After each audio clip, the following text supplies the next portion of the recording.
They have some big names out, and they hope that they get those guys back as soon as possible.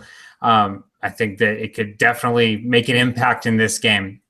If USC isn't completely healthy, I think that could definitely hurt them against Washington State, because it looks like Washington State's really dangerous and it's on the road.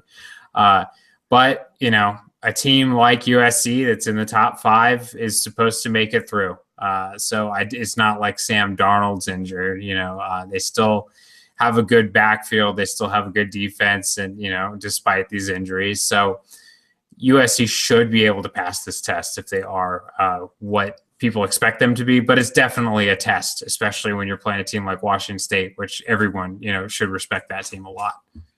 It's USC and Washington State on a Friday night in the Pac-12, with Washington State coming in at 4-0. The Cougars with a very respectable team in the past few years under Mike Leach, but maybe trying to take that next step in the Pac-12 North, with maybe Stanford down, maybe not Oregon coming back to the extent that we had expected, with the Ducks losing this past game. So it's Washington State. It's Luke Falk. That's the first name that comes to mind. 14 touchdowns, 1 interception. Unlike Mike Leach's reputation, they can actually run the ball. They don't want to, but they have Jamal Morrow and James Williams, 2 capable backs.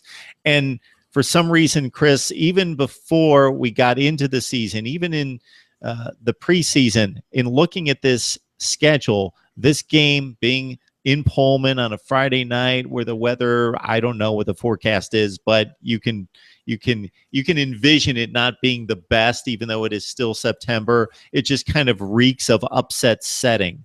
Yeah, no, I agree with you. I think that, you know, the odd day, it's a game that, you know, the whole nation's going to have their eyes on. I think that plays into it.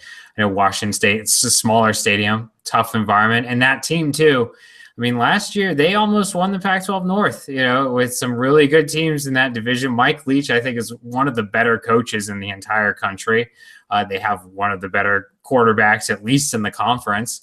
So I think there's plenty of reasons why this game could be an upset. I think it definitely could happen. I expect it to be close at the very least. I think that Washington State, there's some matchups that they have that could give USC trouble. I really do. And I think you're right. I think before the season, you know, people were looking at this game, and now that it's here, it seems like it's a potential trap game. And I think especially with the way, you know, USC's performed and the way Washington State's performed, you know, I think people are seeing it now on a more regular basis, maybe even nationwide, as opposed to just regionally.